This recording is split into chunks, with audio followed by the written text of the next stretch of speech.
سلام خدمت دوستان عزیز کریپتو مومنتوم. بدون مقدمه بریم سراغ تحلیل امروزمون. توی ویدیوی قبلی به این اشاره کردم که توی این سطح یه پوزیشنی میتونیم باز بکنیم، چون گفتم که اوردرهای این پایین خالیه و اشاره کردم که با هدف شکست این پایین میتونید باز بکنید و میبینید که از اون نقطه ریخت و به سمت پایین حرکت کرد. حتی اکثر تا آر تقریبا 5.5 رفته. با استاپ منطقی اگه استاپتون کوچیک‌تر هم میذاشتید بیشتر هم میشد. یکی این پوزیشن بوده که میتونستید باز بکنید که من حذفش میکنم. پوزیشن بعدی که میتونستید بزنید این نقطه بوده. استاپتون رو از روی اوردر بوک اگه در می آوردید اینجا میشده پوزیشن. استاپتون رو نمیزده، یه استاپ هولوش 75% آرش هم تقریبا 9. خب الان چیکار کنیم توی مارکت؟ از روزانه میام روی تایم فریم های پایین تر. اینجا رو که بهتون گفتم یک مقداری خریداراش زور زدن، موفق نشدن، رسیدن به این سطح مقاومتی. الان این نقطه برامون سقفه. اینجا همون کفی بود که خیلی مهم بود، واکنش ها بهش زیاد بود، شکستش. باید ببینیم که روندش ادامه دار خواهد بود یا نه. یعنی باید نسبت به بازار واکنش نشون بدیم، نه اینکه پیش بینی کنیم. فقط یه سری حدس و گماناییه که اونا رو الان با هم پیگیری میکنیم. توی کندل روزانه میبینین که میخواسته وارد اوور استل بشه، نشده هنوز. یعنی اگه وارد اوور استل بشه یه کندل بزرگ دیگه تا این نواحی نایه حمایتی بعدی. الان نایه حمایتیش اینجاست، نایه حمایتی بعدی میشه تقریبا هلوش 87 و بعدم عدد 77 شروع روند قبلیه. اینجا رو میبینید، اینجا نقطه های مهمه بیت کوینه. یعنی میتونه تا اینجا بریزه، میتونه تا اینجا بریزه. چرا اینو میگم؟ چون میبینی که کندلای فروششون کندلای خوبیه، حجمشون هم حجم خوبیه. فقط داخل این کندل حضور خریدار کم بوده، حالا داخل این کندل حضور خریدار پیدا شده.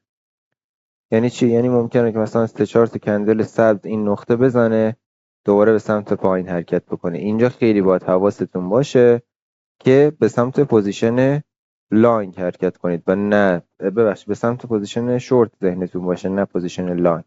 یعنی تریگر دیدی اینجا پوزیشن شورتمو باز بکنم، آره باز. تو 4 ساعته چی میبینی؟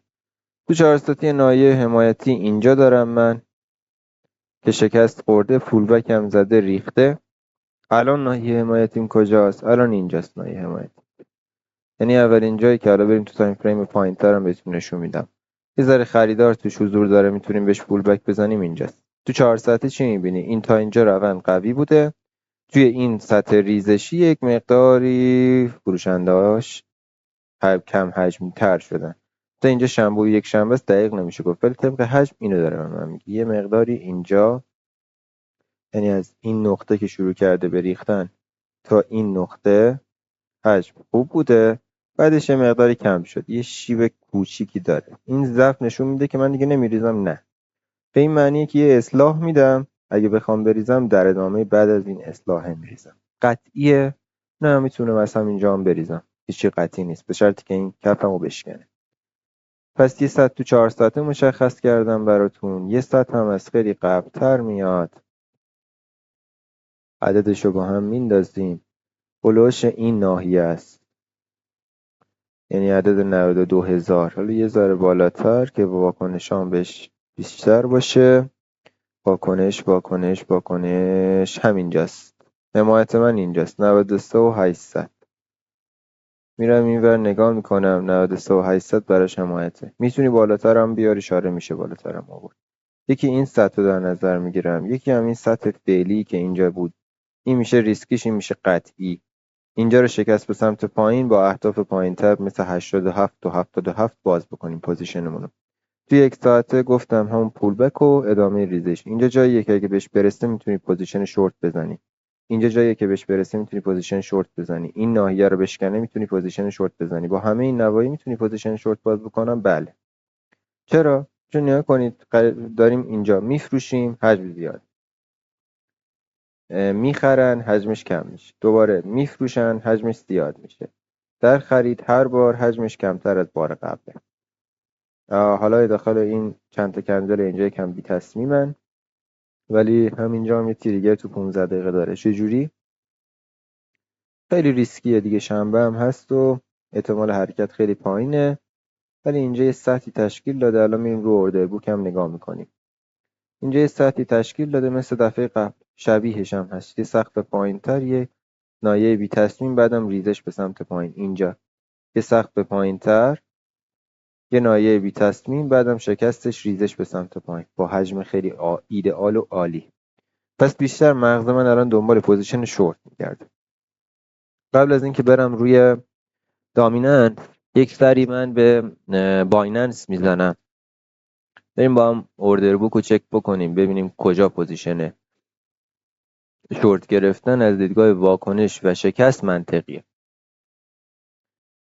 ببینین جایی که اوردرها زیاد شدن، فعلا عدد مثلا 97 و 500 همون هلوش 98 و روی عدد $100,000، یعنی یه شورت خیلی مطمئن بعد از عدد $100,000، یعنی اومد به عدد $100,000 واکنش نشون داد، یه شورت خوب میشه گرفت ازش. میبینی نزدیک 24 میلیون دلار اوردر اونجاست و این سطح $100,000 که من عددش رو دقیقا میذارم رو همون $100,000. یکم پایین تر اینجا رنگش رو برای خودم سفید میکنم. اینجا به اینجا رسید، اگه یک زمانی 1% به اینجا رسید، حواست باشه که پوزیشن شورت باز بکنی. من از همین الان اینجا رو براتون قرمز میکنم، شما رو چارتتون این رو قرمز کنید. اگه قیمت به این نقطه رسید، حواستون باشه که گول نخورید. فیک کرد حتما میتونید طبق استراتژی فیک یا هر استراتژی که دارید، مثلا اینجا اومد یه سقف و کف 15 دقیقه پایین تر زد، پوزیشن شورتتون رو باز بکنید. این یه نقطه بعد اوردراشون کمتر بود دیگه، همین الان با هم چک کردیم. 97 و 500 و 98,000. 97 و 500 98,000. این دوتا نقطه اوردراشون 4 میلیونی بود، بیشتر نسبت به بقیه نقطه. یعنی 97 و 500 که فکر کنم میشه هلوش این ناحیه میشه. همین اینجاهایی که سبز زده رو به عنوان مقاومت در نظر گرفتن دوستان.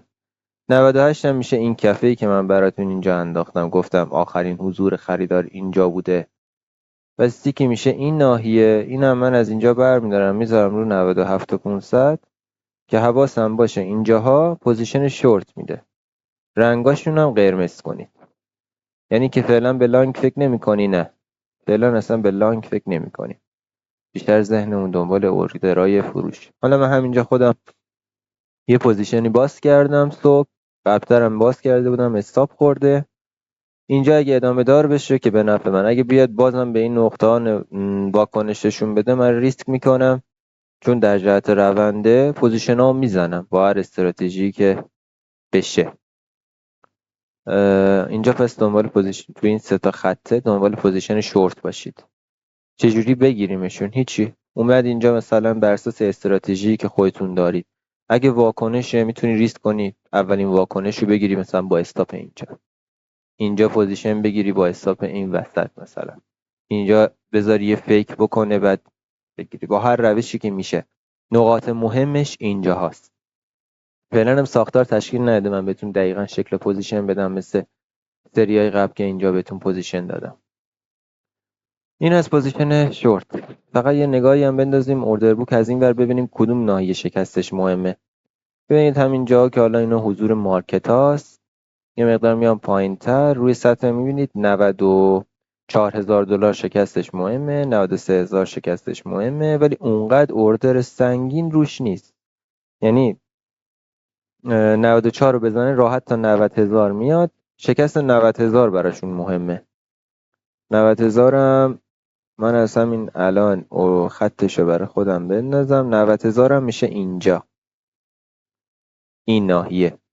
توی این ناحیه اوردرای خرید دارن، پس این ناحیه برام مهمه. اوکی، 90,000 برام مهمه. پایینتر اگر اومد 85,000 برام مهمه. 83,000 برام مهمه، 82,000 برام مهمه. اینا دیگه کم کم باید بیاید نگاه کنید.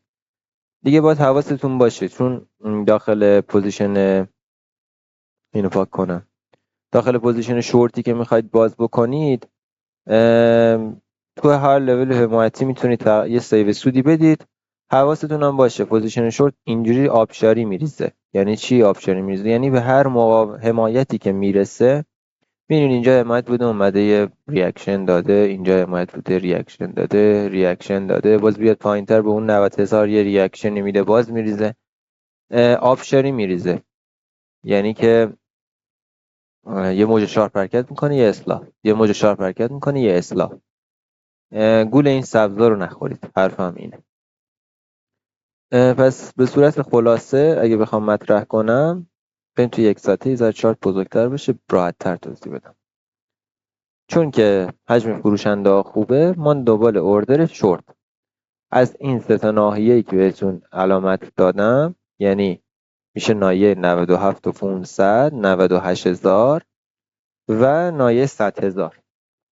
از این سه تا نقطه و ریسکیش هم همین نقطه، یا شکست 94,000 دلار. اینجاها با هدف فعلا 90,000، بعدم عددهای پایین تر. پوزیشن شورتتون رو بزنید، حتما نترسید. یه نگاهی هم روی سایت کریپتومتر بندازم، این به چه درد من میخوره. این بهم نشون میده که پول چقدر خارج شده، چقدر وارد شده، یه ولوم فلو داره. نشون میده تو 24 ساعت گذشته بهم نشون میده که پول از کجا به کجا رفته. مثلا الان پول 75 میلیون کلا مثلا USD وارد شده، چقدر USD خارج شده؟ ببینید 113 میلیون USD خارج شده، یا مثلا 250 میلیون اینجا فقط مستقیما از بیت کوین تبدیل به USD شده. یعنی چی؟ یعنی روند من نزولیه. بعد از اینجا حالا میتونم بیام ببینم کدوم ارزها هستن که بیشتر دارن فروش میرن. مثلا اینجا نوشته XRP رنک 1 فروش شده توی این سایت دیروز. برم توی XRP برم نگاه بکنم، میفهمم دارم مثلا XRP رو بیشتر از بقیه میفروشن. حالا اینجا کم حجمش کم شده، ولی XRP هم یه نقطه حمایتی داره روی $2. این ناحیه به سمت پایین بشکنه خیلی پوزیشن شورت خوبی میده، چون زیرش دیگه تقریبا تو هفتگی نگاه کن هیچ حمایتی این زیر نیست و قشنگ تا این ناحیه میتونه XRP بریزه. تا این ناحیه ها این چیزی هلوش 50% مثلا اگه مارکت وارد اصلاح قطعی بشه بریزه. توی هفتگی فقط توی بیت کوین ما هنوز الان بهتون نشون میدم کاملا نزولی نشدیم. این آخرین کف اگه باشه، این سقف باشه، یا یکم اشل بزرگتر، این کف باشه این سقف باشه، یه کف و سقف دیگه بزنیم، بعد دیگه کاملا نزولی میشیم با هدف مثلا اینجا این نقطه مثلا 70,000، یا مثلا این کف به این کف برسیم 54,000. دفعه قبل تا کجا ریختیم؟ دفعه قبل یکم بالاتر از سقفی که شکونده بودتش، یعنی اومده این سقفش بوده شکسته، یک مقدار اصلاحش تا این زیر این کف سقفه به سمت بالا حرکت کرده. الان هم بگیریم کدوم سقف شکسته؟ اینجاست دیگه، درسته؟ حالا یه مقدارم پایین تر بیاد ناحیه 60,000. این بر اساس گذشته مارکته، قطعیتی نیست توش، باید واکنش نشون بدید. ولی این نقطه اگه بخواد ادامه دار باشه ریزشش، پوزیشنیه که نباید از دستش بدید. چرا اینو میگم؟ چون نگاه کنید اینجا یه خط روند داره بیت کوین، این خط روند است که این خط رونده اگه یک مقدار دقیق رسمش بکنید با یکم جابجایی ممکنه اینجا این خط روند تقریبی اینجا داره به اینم وصل میشه، اینجا واکنش واکنش واکنش واکنش، اینجا شکستتش. حالا میتونه بیاد مثلا تا این نوایی پول بک بزنه بعد ادامه ریزش، ولی اگه بخواد بریزه تارگت اولش اینجاست، تارگت دومش مثلا حالا یونا یه جوریه، ولی خب میشه گفت اینجا مثلا اینجا تارگتشه، سقفایی که زده تارگت میشه براش. اولین تارگتش هم اینجا بوده، این تارگت بعدیشه، تارگت بعدی، تارگت بعدی. شورتش رو حتما باز کنید.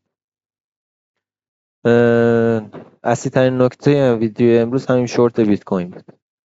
آدرزادی هم که همچنان همونجا گیر کرده، روند بازار هنوز سعودی نیست، بهش کاری ندارم دیگه. یه دونه دامیننس هم برام مهمه که بیشتر مومنتوم نزولی پیدا کرده. یعنی چی؟ یعنی پول با فروش بیت کوین که قاطی، یعنی دارن قشنگ بیت کویناشون رو یک سری آدم میفروشن. اینو داره بهم نشون میده. مثلا الان برم روی اتریوم شورت باز بکنم یا روی بیت فرقی نداره، رو بیت کوین باز بکنی بهتره. چرا؟ مثلا نگاه کن اینجا این ریخته یه اصلاح عمیق دوباره ریخته، ولی این یکی چیکار کرده؟ ریخته به اون جایی که شروع شده ریزش نرسیده و بیشتر این کفرم که تشکیل داده شکسته. ولی اتریوم نگاه کنید این کفر رو همچنان باش درگیره. این نشون میده مثلا بیت کوین بیشتر از اتریوم ریخته. حالا یه سری کوین هم هستن به پیر BTC نزولی هن، اونا بیشتر میریزن. مثال بخوام بگم مثلا ZK بس درصدش نگاه کردم، بگیریم که از Wednesday این رو فعلا روش باید بریم پیدا کنید. چجوری پیداش میکنید؟ مثلا کوین پیدا میکنید، اینم سعودی. اینایی که من اینجا گذاشتم چون بر پوزیشن های لانگ بوده همشون سعودی هم. آواکس یه چک بکنم، آواکس اونقدر سعودی نیست. مثلا XPL گزینه خوبیه. اینا رو پاک میکنم، میذارم XPL BTC، چارتشو بالا میارم چون هیچی مشخص نیست ازش. اینو میذارم روی خطی که ببینم. ببینید بیت کوین از خود کی میشه ریزشش اینجا رو شکوندی؟ 13 نوامبر ساعت 7:30 XPL BTC 13 نوامبر رو میارید اینجا بوده. 13 نوامبر ببینید از اینجا این خودش نسبت به بیت کوین بیشتر ریخته، 6% بیشتر ریخته. یعنی چی؟ یعنی من الان اگه بخوام برم روی چارت XPL رو پیدا کنم،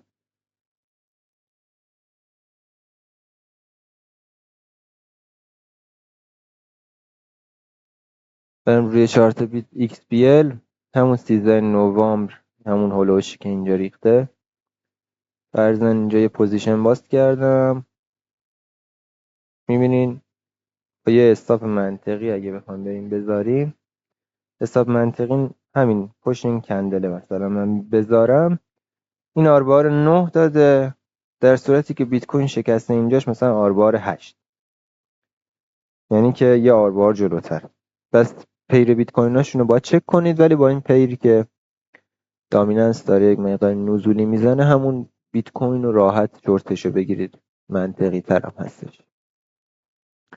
نکته خاص دیگه این نمیبونه، بقیه مارکت فعلا نیاز به بررسی نداره، چون اگه بیت کوین بخواد بریزه کل مارکت رو شما میتونید بروش پوزیشن شورت باز بکنید. خیلی ساده هم باز بکنید، یعنی هر جایی که تریگر دیدید از نظرتون داشت بیت کوین از اونجا ریزش می‌خورد یا به سمت پایین حرکت میکرد، پوزیشن شورتش رو حتما باز بکنید. خیلی ممنونم که تا اینجای ویدیو با من همراه بودید. لایک و استاپ فراموشتون نشه. خوشحال میشم اگه از که تحلیل من خوشتون میاد دکمه سابسکرایب رو بزنید. شب و روزتون پر از طول و موفقیت.